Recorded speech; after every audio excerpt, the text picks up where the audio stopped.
Alright guys, what's up? Chad here from Wash Wizard Powerwashing down in Jacksonville, Florida. And today we're hitting a paver job.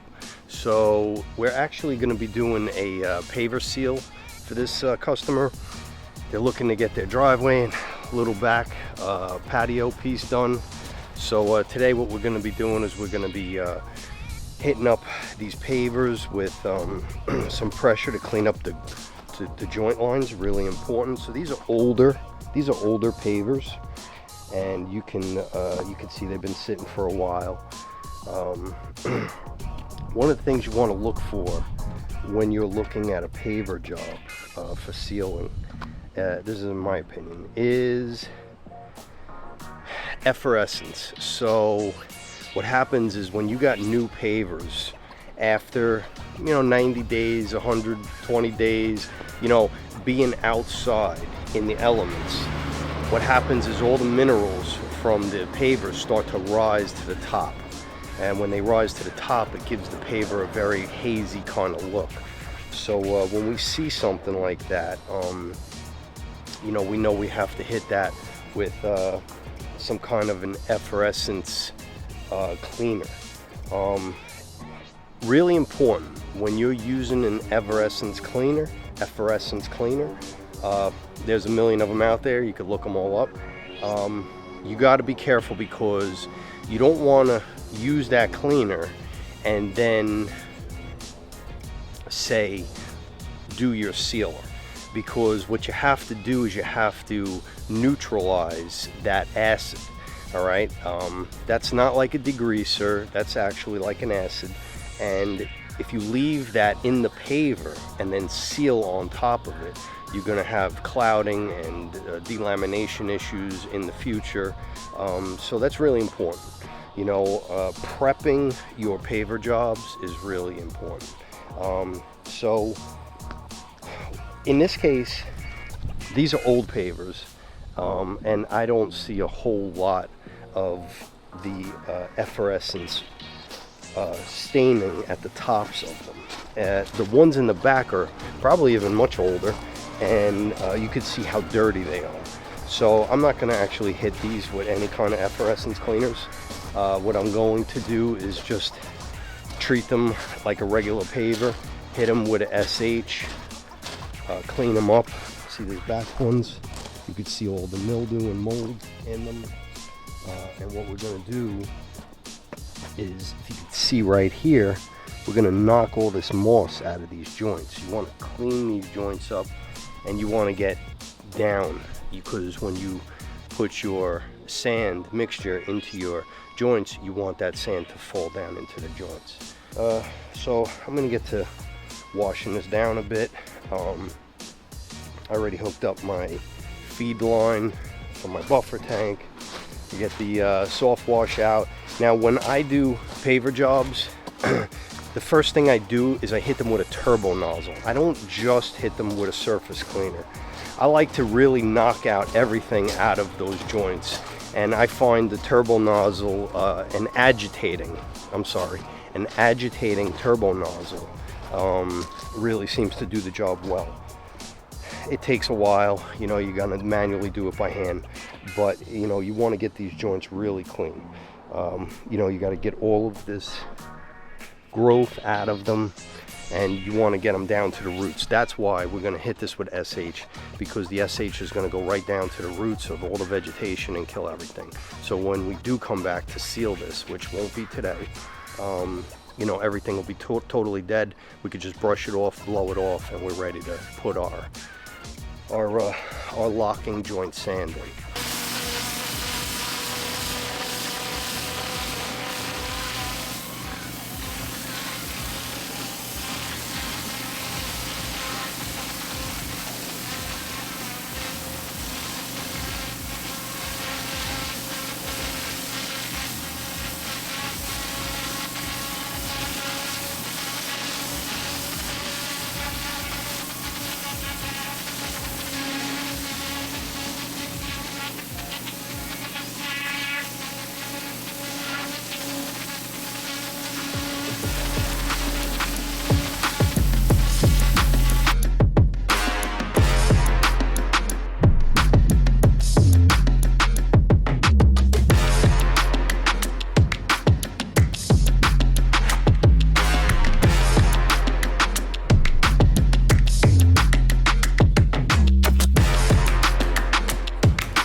All right, so this tip, that's what you want to buy. It's about, I don't remember if it's 20 or 30 or 40 bucks, something like that. And what it does is it's a zero tip that does all kinds of weird patterns at the same time. So it's, you know, it's super random and it goes super fast. And what it does is it really hits things really hard. You can do a lot of damage with it, so be very careful. But for, you know, chopping down vegetation that's caught between cracks, you can't beat this thing. All right, so we got that done. I sprayed the driveway with SH. So now the driveway is dwelling with SH on it. I just downstreamed it. You could see some of the mold right here, you know, so I mean the driveway's not horrible, and when I go over this with the surface cleaner, it's really going to clean it up. So after I hit this with the surface cleaner, we're going to go to the back, do the same to the back patio. You know, we're going to go through the grout lines with the agitating tip, then we're going to shoot some SH on it, and then we're going to hit it with the surface cleaner. And by doing those three things, you should pretty much have this driveway prepped and ready for sanding. But before we do the sanding, we're going to inspect everything. The driveway has to be perfect before you sand. You don't want to sand and then find areas that are still dirty, because then you're going to have to hit them with a wand. You're going to blow all the sand out. You're going to have to resand. It's a nightmare. So make sure when you're doing a sealing job, you know, sealing and sanding pavers, make sure you prep it the best you can. All right, the prep is everything. All right, so that being said, I'm going to hit this with the surface cleaner, and then we'll get to the back.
So this is what the joints should look like when they're cleaned out.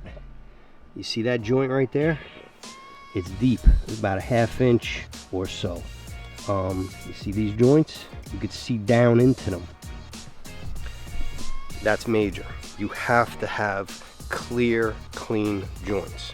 All right, and when you're sanding, and I'll get into this when we sand, you're only going to want that sand to be at about 1/8 of an inch underneath this lip right here. You actually don't want to be up to this lip. You want to be a little bit below it. Okay, I don't know if I caught that with the camera. You want to be just below the flat part of the paver. See, the paver has a 45-degree angle, and then it's flat. You want to be 1/8 of an inch underneath that flatness. Okay, you don't want to have it level. because when you seal it, you're going to wind up getting sand all over the place. It's going to get sealed on the paver. You're going to have a nightmare. But once again, when we get going, we'll get into that. But you know, once again, this is what your pavers should be looking like when they're just about ready to get sanded. All right, all open joints, no grass, no mold, everything is clean. All right, because if it don't start out like this, it ain't gonna look like, it's not gonna look like you want it to look when it's finished. All right, so we're gonna get to the back, same process, and go from there.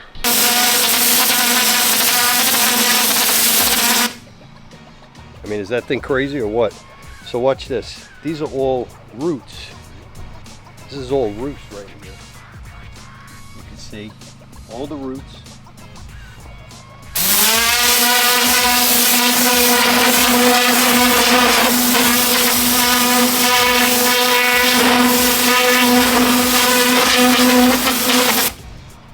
It just tears them right up. You know, try doing that with a fan tip. It ain't gonna happen. So, you know, for getting in between these grout lines, these joint lines, this is the best tool. It will save you so much time trying to get a sharp instrument and digging them out, and this thing is just worth its weight in gold. All right, so I'm gonna put you back on the tripod. I'm gonna get back on it.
Here we are in the back.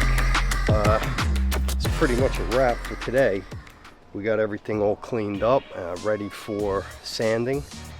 We're gonna come back, blow this off, fill in our sand, get it sealed. And that'll be part 2 of this video. But let me take a look real quick. Let me show you what this looks like.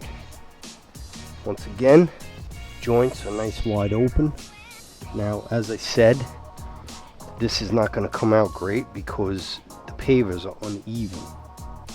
You see, when you have uneven pavers like this, you can't get a good sand line. So, you know, this ain't going to be a spectacular job, and I told the customer that, and he was okay with it. So make sure you tell your customers ahead of time what they could expect, because, you know, if you do your job right and they didn't expect it to look the way it looks because of conditions or circumstances, you know, it's on you. So you got to have good communication. You know, I'd rather pass on a job, give it away, than you know, have a customer that's unhappy and I have an issue. All right, guys, so pretty much this job is all prepped and ready for sanding and sealing. We're gonna come back here in a few days and blow it out and get it sanded and sealed. Typically, I don't like to wait a few days, but it happens to be that we got a hurricane coming in, so ain't gonna be able to do anything in the next day or two. That's pretty much it. But I hope you learned something from this. I hope it was informative.